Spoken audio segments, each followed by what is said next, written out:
তৃষ্ণা কর্মকার, আপনি বলেছেন যে আপনার প্রচন্ড ব্রণ হচ্ছে, কি করা যায়? তৃষ্ণা, ব্রণটা শীতকালেই হোক বা গরমকালে, মানে খুব বেশি পরিমাণে যখন হবে তখন জানতে হবে যে আপনার স্কিনটা অয়েলি হয়ে যাচ্ছে, আর এই অয়েলটাকে কন্ট্রোল করতে হবে। অয়েলটাকে কন্ট্রোল করতে গেলে আমাদের কি কি করতে হবে? ব্রণ যদি খুব বেশি পরিমাণে বেরোয়, মুখের মধ্যে বেশি করে জল দিয়ে ধুতে হবে। আমি তো বলবো অ্যাটলিস্ট এই গরমের সময় যখন ব্রণ বেরোচ্ছে, অ্যাটলিস্ট 3 বার থেকে 4 বার মুখে জলের ঝাপটা দিতে হবে।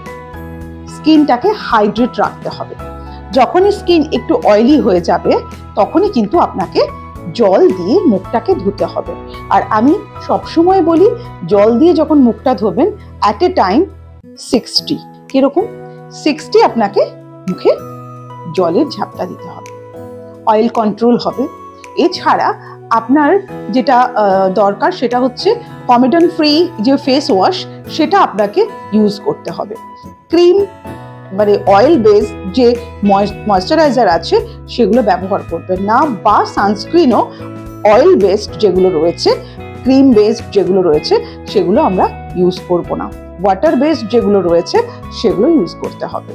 এছাড়া আমাদেরকে যেটা করতে হবে, স্যালিসাইলিক অ্যাসিড আছে, যেটা কিনা আমাদের প্রত্যেকদিন মানে যখন আমরা মুখটা ধুচ্ছি, ধুয়ে রাতে যখন শুতে যাচ্ছি তখন 1 ড্রপ করে স্যালিসাইলিক অ্যাসিড সপ্তাহে 3 বার আমাদের অ্যাপ্লাই করতে হবে।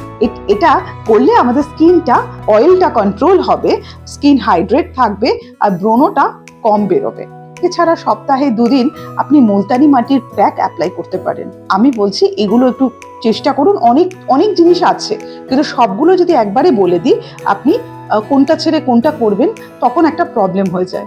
তাই এইটা যেটা বললাম, এই 3টে জিনিস একটু করে দেখুন। আমার মনে হয় ব্রণ থেকে মুক্তি পাওয়া যেতে পারে। ভালো থাকবেন।